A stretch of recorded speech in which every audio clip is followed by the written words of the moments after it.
রংপুরের কাউনিয়া উপজেলার হারাগাছি ইউনিয়নের নাজিরদহ বকুলতলা এলাকার মর্জিনা বেগম সংসারের একমাত্র উপার্জনক্ষম স্বামীকে হারিয়ে মর্জিনা বেগমের কান্না থামছে না।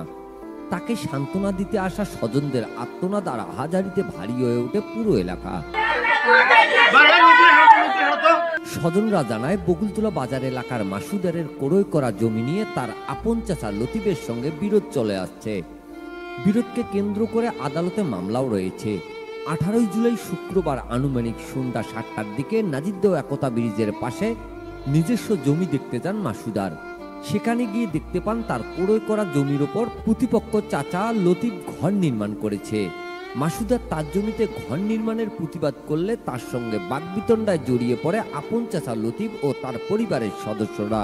বাকবিতণ্ডার এক পর্যায়ে লতিফের ছেলে সাইফুল পাটকাটা হাসুয়া ধারালো অস্ত্র দিয়ে মাসুদের ঘাড়ে কোপ দেয়।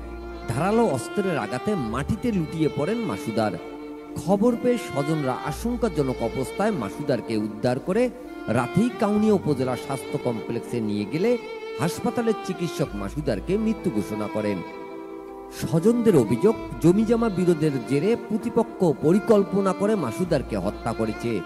হত্যাকারীদের দৃষ্টান্তমূলক বিচার চান মাসুদারের স্ত্রী, সন্তান ও স্বজনরা। আমি তাদের ফাঁসি চাবো, আমার স্বামী কেন এরকম করবে?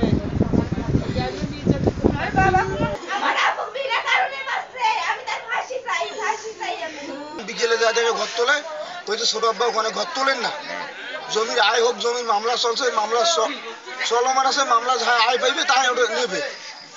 ফটকে দুই এক কথা কাটাকাটি হওয়াতে ওই হাসুয়ে দিয়ে আর এই জায়গায় কোপ মারছে। কাউনিয়া থানা পুলিশের কর্মকর্তা জানিয়েছেন, খবর পেয়ে ঘটনাস্থলে পুলিশ পাঠানো হয় এবং রাতেই হাসপাতাল থেকে মাসুদারের লাশ উদ্ধার করে থানায় নিয়ে আসা হয়েছে। হত্যাকাণ্ডে জড়িতদের ধরতে মাঠে কাজ করছে পুলিশ। এ ঘটনায় মামলা হয়েছে। এদিকে এমন নৃশংস ঘটনা যেন আর না ঘটে, হত্যাকাণ্ডে জড়িতদের দৃষ্টান্তমূলক শাস্তির দাবি স্থানীয়দের।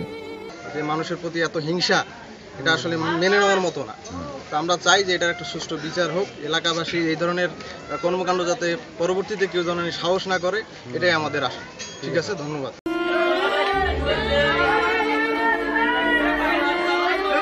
Mizanur Rahman, DRS news.